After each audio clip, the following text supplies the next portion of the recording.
from only a couple thousand years ago came, mixed with the North American populations related to Anzick, and then spread Anzick DNA to Central and South America by replacing the ethnic groups down there.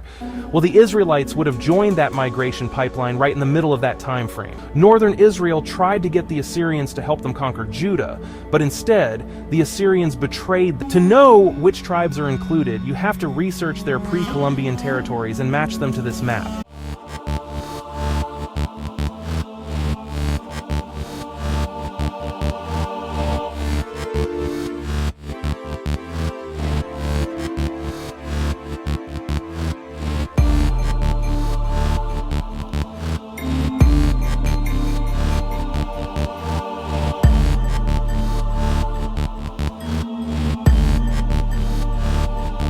Wake up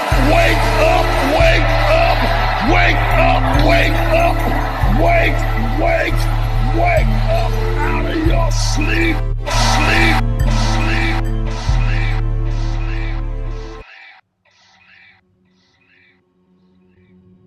You're probably already familiar with the theory that American Indians are the lost tribes of Israel, but did you know scientific evidence has surfaced in recent years to support the theory? Yeah, it's in the migration data, which I'm going to show you right now.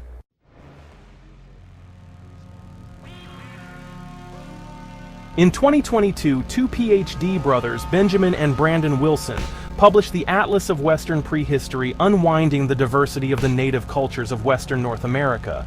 The book includes in-depth data on the migration waves of the peopling of the Americas, and modern American Indians come from a specific wave of migration from Asia.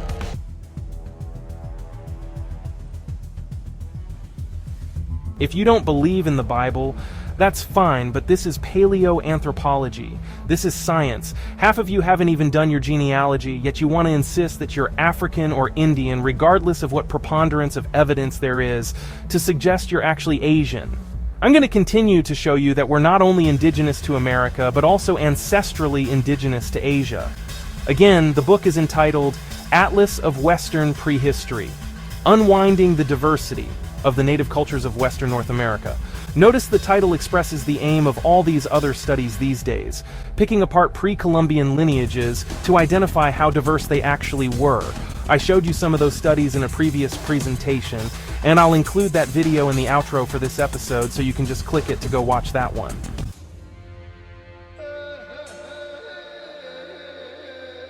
We focused mostly on that 2018 UC Berkeley study, which started a new research trend that reimagines the peopling of the Americas in light of an apparent mass population replacement from north to south. People from Asia replaced whole civilizations of original Americans over the course of several thousand years. So pre-Columbian Indians and prehistoric Indians have little to no connections to each other in many cases.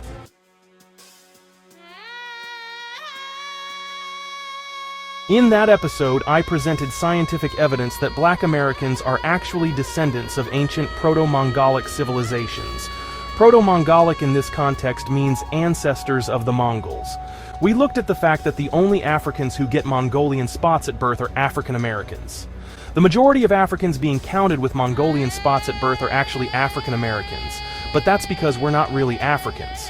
There are a handful of other groups in Africa that do get Mongolian spots, but that's because there are people.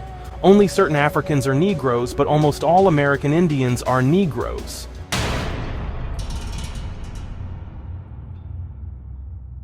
Today we're talking about the Asiatic origins of Negroes. Israelites came to the Americas following an existing migration pipeline, and in their new societies they identified as Navajo, Apache, certain Creek tribes, and bands of Choctaw and Chickasaw, Cherokee, lots of Algonquian nations, and several others, all of whom just happen to be tribes noted by early settlers for their uncanny cultural parallels to the biblical traditions.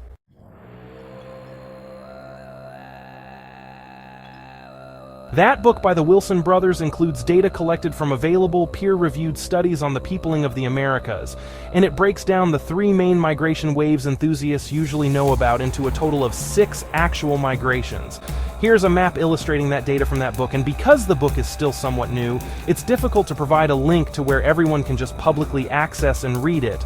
So I'm linking you to a subreddit where this map was discussed by nerds who do nothing but obsess over maps of all kinds. You're looking at a map of the genetic markers that have been found for ancient migration waves of pre-Columbian populations, and this map only focuses on North America.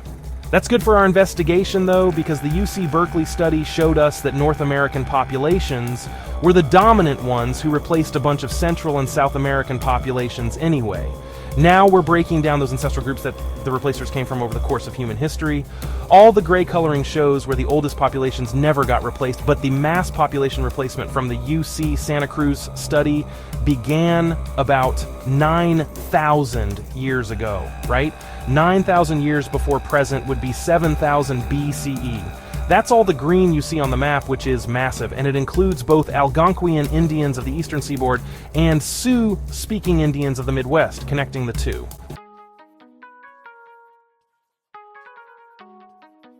Now, I want you to zero in on the red and the white. Red is Na-Diné, which includes Navajo and Apache, as well as the Ute, for whom Utah is named. These tribes stem from a migration that's been traced back to a very recent period sometime after 1000 BCE. You can read that in the legend on this map. Guys, this is a big deal. It's huge. Why? Because this is as close as you're going to get to a smoking gun. We're literally looking at proof of certain Indian nations who could have actually began their migration to the Americas from Asia right after the Neo-Assyrian Empire conquered northern Israel, which is the perfect timing we've been looking for. You're looking at what just might be a trace of the diasporic Israelite migration from Asia to the Americas. Europeans speculated this for a long time, but most people probably never knew that scientific support for the theory had been found recently. Now here's the thing. The tribes we're talking about here are those that come from Athabascan ancestry, which is over 30 tribes scattered from Alaska to Texas. They include all the Apache bands, for example, but there's also reason to think that certain bands of other tribes in the eastern US might actually descend from Na-Diné tribes too. For starters, Na-Diné clans have been known to venture into the southeast and create new tribes like the Ebarb. The Ebarb are called the Choctaw Apache Indians of Louisiana, and they were recognized by the state in 1978. Plus, you'll notice that there are white splotches on the map, and an annotation points to these to say there's not enough data to link these areas to a specific migration. Look at how these spots actually connect with the big red region in Texas, and then trail off to the southeast and swerve upwards due north. This is likely because all or most of these white splotches are actually a continuation of the same migration, but in a very late wave that followed the red migration flow over the course of multiple centuries, but then trickled into the Mississippian culture. Hey y'all! First of all, like and subscribe to the channel, but also, Unahia is recruiting, and if you don't know what Unahia is, we're a grassroots activist group lobbying Congress to amend a bill to require education and research to acknowledge the Negro origins of Aboriginal groups of North America. If any of you have it to give, please support the campaign using the QR code on your screen, join the campaign with a donation, and if you have the time, you can even join our staff to help guide the organization, not just for this campaign, but also future endeavors. Don't speak about it, be about it. Let's go.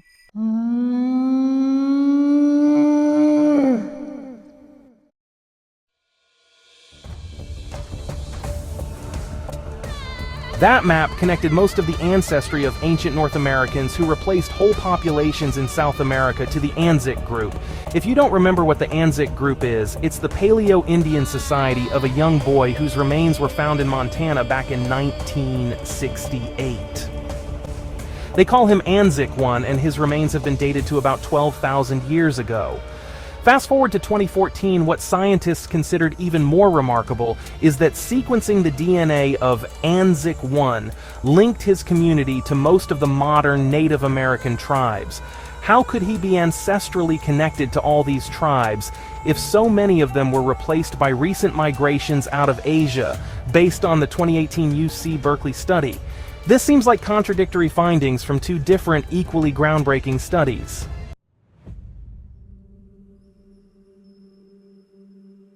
One suggests that most American Indian ethnic groups have been here for 12,000 years or more, while another suggests different migration waves were unrelated to each other, and that most ethnic groups today descend from the most recent wave. Back in 2014, USA Today was one of several news outlets to report on the findings that came from sequencing the DNA of Anzick 1. They interviewed Eske Willerslev, an evolutionary geneticist from the University of Copenhagen.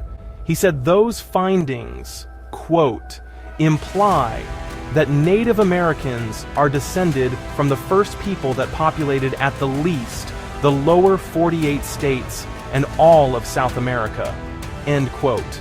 Later, the article says the Anzick group of North America was found to be the ancestors of the Maya in Central America, as well as the Caritiana Indians of Brazil.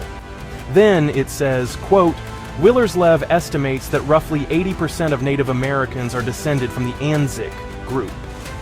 How do we reconcile all this with the findings from the UC Berkeley study? For both of these things to be true means that most tribes in the Americas are connected by prehistoric ancestry. Yet, somehow, recent newcomers from only a couple thousand years ago came, mixed with the North American populations related to Anzick, and then spread Anzick DNA to Central and South America by replacing the ethnic groups down there. If the late arrivals didn't carry Anzick DNA to Central and South America, they would have eradicated a lot of the DNA that was already down there. That's the thing about mass population replacement. Very little of what gets replaced would still be there. So Anzick shouldn't have such strong genetic representation in Central and South America unless the newcomers picked it up in North America and carried it there. That said, the newcomers in that final wave are the most likely to be ancient Israelites, which would mean they brought Israelite DNA with them too.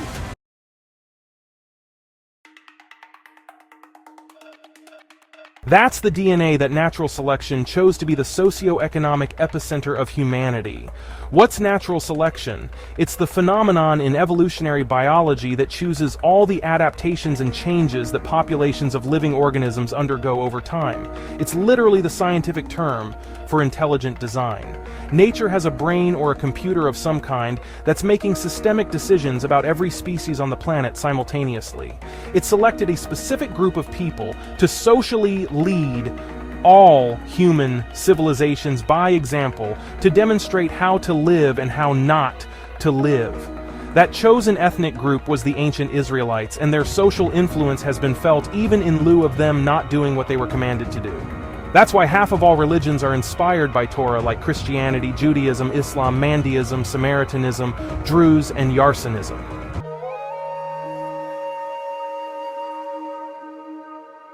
Half of the chosen people were forcibly removed from the promised land in the Middle East by the Neo-Assyrian Empire. This was a long process that took over a decade to complete, from the 730s to the 720s BCE. Renowned Assyriologist from University College London is an Austrian professor and researcher who has a massive body of work on Assyrian history in her portfolio, and it's hosted by the University of Pennsylvania, where Americans can easily access it. A very small subsection of it focuses on Israel's verifiable contribution to Assyrian history.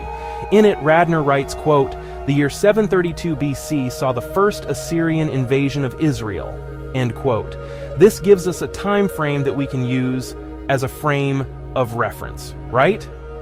8th century. Got it. I'd be remiss if not to also read another point she makes further down, saying, quote, "While not a single original treaty from the reigns of Tiglath-Pileser III or Shalmaneser 726 to 722 BC, or Sargon II 721 to 705 BC has been recovered so far, the prescriptions of the extant treaties of their predecessors and successors demonstrate that the biblical account describes the relationship between an Assyrian king and his client rulers accurately," end quote.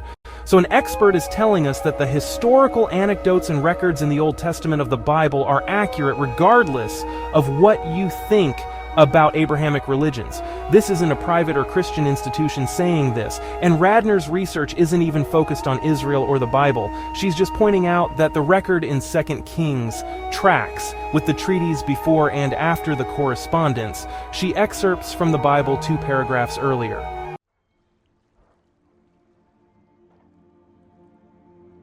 In other words, we can trust the Old Testament of the Bible for at least its historical narrative relative to the Assyrian Empire. Okay, well, the Bible's historical account on this is that Israel split into 2 kingdoms, north and south. The northern kingdom kept the name Israel, and the southern kingdom was called Judah. The split made both sides vulnerable to neighboring empires, the biggest of which was the Assyrian Empire at the time. Northern Israel tried to get the Assyrians to help them conquer Judah, but instead, the Assyrians betrayed them and conquered northern Israel. They took Israelites as slaves and put them in a distant territory to the northeast. All this happened in the 700s BCE, which is near the end of the Age of 12 Dragons on my shamanic chronology of Negro history.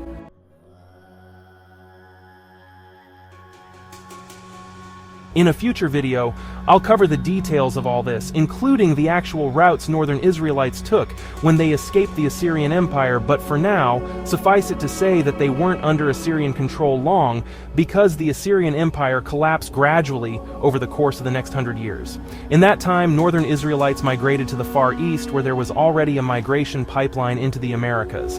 That map from the Atlas of Western Prehistory showed us that the Athabascan migration was sometime after 1000 BCE, which probably just means sometime within that millennium. Well, the Israelites would have joined that migration pipeline right in the middle of that time frame. So that's perfect.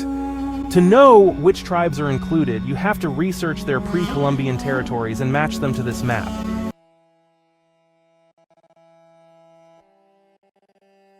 Black people in this country are definitely American Indians, and some of the American Indians are Israelites. The migration corridor for Na-Diné is timed perfectly with the Israelite exodus from the Assyrian territories in Central Asia. And now you've pretty much become, is it fair to say you're the foremost, you're one of the leading scholars on the Lost Tribes?